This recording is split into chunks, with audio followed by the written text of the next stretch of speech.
വിശന്നിട്ട് പോയി എന്തെങ്കിലും എടുക്ക് കഴിക്കാൻ. ഞാൻ ഇവിടെ ഇന്നൊന്നും ഉണ്ടാക്കിയില്ല. ഉണ്ടായിരുന്നത് ഞങ്ങൾ തട്ടിക്കൂട്ടി കഴിച്ചു. സാധാരണ നിങ്ങൾ പുറത്തൊന്നും കഴിച്ചിട്ടല്ലേ വരാറുള്ളൂ? ഇല്ല, ഞാനൊരു ചായ മാത്രമേ കുടിച്ചുള്ളൂ. അയ്യോ പാവം, ഒന്നും കഴിച്ചില്ലല്ലേ? ആര് പറഞ്ഞു? ഞാൻ പുറത്തുനിന്നൊന്നും കഴിച്ചില്ല.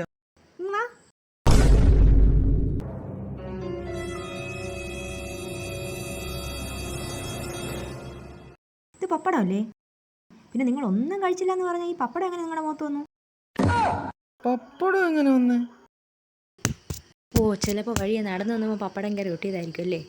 ചായയുടെ കൂടെ ഞാൻ ഒരു പപ്പടം മാത്രമേ കഴിച്ചുള്ളൂ. പപ്പടം മാത്രമേ കഴിച്ചുള്ളോ? അങ്ങനെ വരാൻ ഒരു വഴിയില്ലല്ലോ. പിന്നെ കുറച്ച് പയറും കൂടെ. ഈ പയറും പപ്പടവും മാത്രം കഴിക്കാൻ കൊടുക്കുന്ന ഏത് ഹോട്ടലാണ് ഇവിടെ ഉള്ളത്? ഇത്ര നീളത്തിനുള്ള ചെറിയ കഷ്ണം പുട്ടും കൂടെ കഴിച്ചു. നിങ്ങൾ വാ തുറക്കുന്നത് കള്ളം പറയാനും തിന്നാനും വേണ്ടി മാത്രമാണ്. ഇത്രേ കഴിച്ചോളൂ, ഞാൻ വേറെ ഒന്നും കഴിച്ചില്ല. നിങ്ങൾ ഈ മണിക്കൂർ ഇടവിട്ട് കഴിക്കുന്നതൊക്കെ എങ്ങോട്ട് പോകുന്നവനെ? നിങ്ങളുടെ വയറ്റിൽ എന്താ കോഴിക്കുഞ്ഞുണ്ടോ?